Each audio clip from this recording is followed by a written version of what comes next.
जो मैं पढ़ता हूं वो एग्जाम में नहीं आता। क्योंकि आप राजेश सर से नहीं पढ़ते हो, क्योंकि राजेश सर जो पढ़ाते हैं वही एग्जाम में आता है।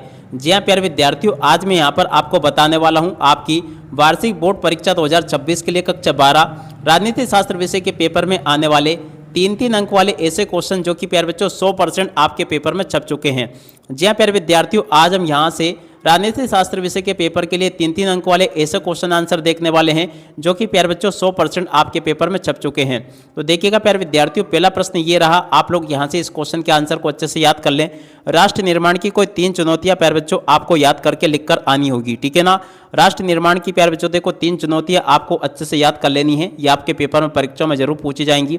उसके बाद में देखो दूसरा प्रश्न प्यारे बच्चों ये दे रखा है, सहमति पत्र क्या है। तो देखिएगा प्यारे बच्चों, यहाँ से आप लोग इस क्वेश्चन के आंसर को देखकर जाना, सहमति पत्र किसे कहते हैं, ये आपके पेपर में परीक्षा में जरूर पूछा जाएगा। तो आप लोग यहाँ से इस क्वेश्चन के आंसर को देख लें और अच्छे प्रकार से प्यारे बच्चों पूरा का पूरा ये पेपर जैसा मैं आपको बता रहा हूँ ना, इस पेपर के लिए आपके सभी क्वेश्चन के आंसर को अच्छे से याद करके जाना। क्योंकि देखो आप सब लोगों को पता है कि राजेश सर जो पढ़ाते हैं ना, वही के वही क्वेश्चन प्यारे बच्चों आपके पेपर में परीक्षाओं में आते हैं। तो इसलिए आप लोग यहाँ से इनको अच्छी प्रकार से याद जरूर कर लें।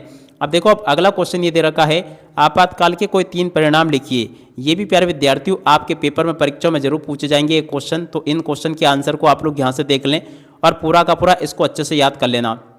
अब अगला क्वेश्चन प्यारे बच्चों ये लिखा है, आपातकाल के 3 सबक लिखिए। तो देखिएगा प्यारे विद्यार्थियों, आपातकाल के 3 सबक ये लिखे हैं, इनको भी आप लोग यहाँ से देख लें और पूरा का पूरा अच्छे से याद कर लेना। और उसके बाद में देखो अगला प्रश्न ये लिखा है, सोवियत संघ के विघटन के 3 परिणाम आपको लिखकर आने हैं। तो देखिएगा प्यारे विद्यार्थियों, सोवियत संघ के विघटन के 3 परिणाम कौन कौन से हैं, इनको भी आप लोग यहाँ से देख लें और पूरा का पूरा अच्छे से याद करके जाना। और उसके बाद में देखो अगला क्वेश्चन पूछा है, सोवियत संघ के विघटन के 3 कारण लिखिए। तो देखिएगा प्यारे विद्यार्थियों, सोवियत संघ के विघटन के 3 कारणों को यहाँ से देखकर लिख देना। यहाँ पर मैंने आपको सोवियत संघ के विघटन के 3 कारण बता दिए, इनको देख लें आप लोग अच्छे से और याद कर लेना। और उसके बाद में देखो अगला प्रश्न प्यारे विद्यार्थियों ये दे रखा आपको, चीन की अर्थव्यवस्था के उत्थान के कारण लिखिए। तो देखिएगा प्यारे विद्यार्थियों, चीन की अर्थव्यवस्था के उत्थान के कारण कौन कौन से हैं, यहाँ से आप लोग इनको देख लें और अच्छे प्रकार से पूरा का पूरा याद कर लेना। और उसके बाद में देखो अगला प्रश्न ये दे रखा है, आसियान विजन 2020 के 3 उद्देश्य। तो देखिएगा प्यारे विद्यार्थियों, आसियान विजन 2020 के 3 उद्देश्य कौन कौन से हैं, इनको यहाँ से आप लोग देख लें और पूरा का पूरा अच्छे से याद करके जाना। क्योंकि देखो ये आपके पेपर में परीक्षा में जरूर पूछा जाएगा। तो इस क्वेश्चन के आंसर को आप लोग यहाँ से याद कर लें, क्योंकि देखो अब आपके पेपर के लिए कोई ज़्यादा समय नहीं बचा है। और अगर आप भी अपने पेपर में टॉप करना चाहते हो ना, तो इन सभी क्वेश्चन आंसर को आप लोग अच्छे प्रकार से याद करके जरूर जाना। और अब अगला प्रश्न ये पूछा है, आसियान संगठन के प्रमुख उद्देश्य आपको लिखकर आने होंगे, ठीक है ना। और उसके बाद में देखो अगला क्वेश्चन पढ़ते हैं, क्या दे रखा है, यहाँ पर लिखा है, भारत पर 1962 के चीन द्वारा किए गए आक्रमण के मुख्य परिणामों का मूल्यांकन कीजिए। तो देखिएगा यहाँ से आप लोग इन क्वेश्चन के उत्तर को पूरा देख लें और याद कर लें। विपक्षी पार्टियों के उद्भव के कारण क्या क्या है, तो देखो इस क्वेश्चन के उत्तर को भी देख लें आप लोग और पूरा याद कर लेना।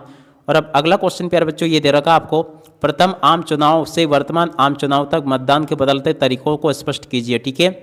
और अब अगला क्वेश्चन, भारत विभाजन के 3 कारण लिखिए। तो देखो प्यारे बच्चों, भारत विभाजन के 3 कारण यहाँ से आप लोग देख लें और इनको अच्छे से याद कर लेना।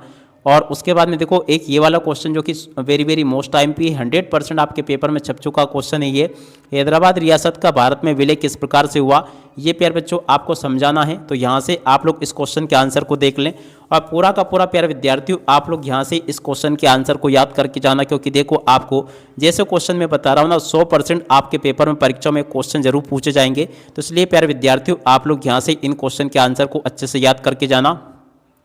और अब अगला क्वेश्चन ये पूछा है, सोवियत प्रणाली के 3 दोष लिखिए। तो देखिएगा प्यारे विद्यार्थियों, सोवियत प्रणाली के 3 दोष यहाँ से देखकर लिख दो, ये मैंने आपको बता दिए। और उसके बाद में देखो अगला क्वेश्चन प्यारे बच्चों ये दे रखा है, इसको भी देखकर जाना आप लोग, भारत विभाजन के 3 परिणामों को लिखिए। तो देखिएगा प्यारे विद्यार्थियों, भारत विभाजन के 3 परिणाम कौन कौन से हैं, यहाँ से आप लोग तीनों परिणामों को देख लें अच्छे से और इनको अच्छे से याद भी कर लेना, जो कि मैंने आपको बताया है, ठीक है। और उसके बाद में देखो अगला क्वेश्चन पढ़ते हैं, क्या दे रखा है, यहाँ पर क्वेश्चन लिखा है, शरणार्थी समस्या की व्याख्या कीजिए। तो देखिएगा प्यारे विद्यार्थियों, शरणार्थी समस्या की व्याख्या आपको इस प्रकार से कर देनी है, जैसा कि मैंने आपको बताया। यहाँ पर प्यारे विद्यार्थियों आपको मैंने शरणार्थी समस्या की व्याख्या को अच्छी प्रकार से बता दिया है। और उसके बाद में देखो अगला प्रश्न पढ़ते हैं, क्या दे रखा है, यहाँ पर आपके पेपर के लिए क्वेश्चन दे रखा है, भारतीय जनसंघ का गठन कब हुआ, इनकी विचारधारा का वर्णन 3 बिंदुओं में कीजिए। तो देखिएगा प्यारे विद्यार्थियों, यहाँ से आपको इस क्वेश्चन के आंसर को देख लेना है।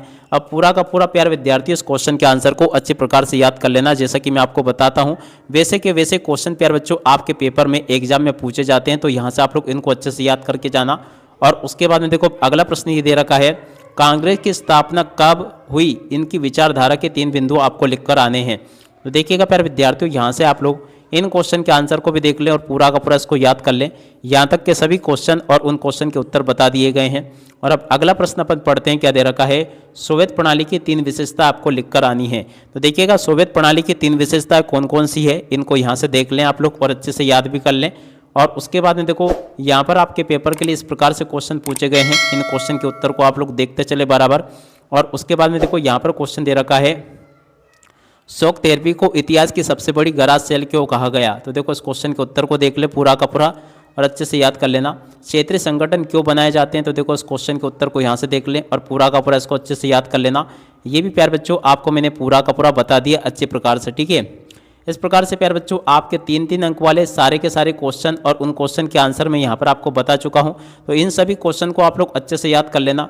और प्यारे विद्यार्थियों, आप लोग कमेंट करके जरूर बताना कि आप लोग अपनी बोर्ड परीक्षाओं में कितनी प्रतिशत अंक हासिल करना चाहते हो, यानी कि कितनी % आप बनाना चाहते हो, 90% बनाना चाहते हो, 80% बनाना चाहते हो, या फिर कितने % आप लोग बनाना चाहते हो। अब इसी के साथ में प्यारे बच्चों इस वीडियो को यहीं पर पूरा करते हैं।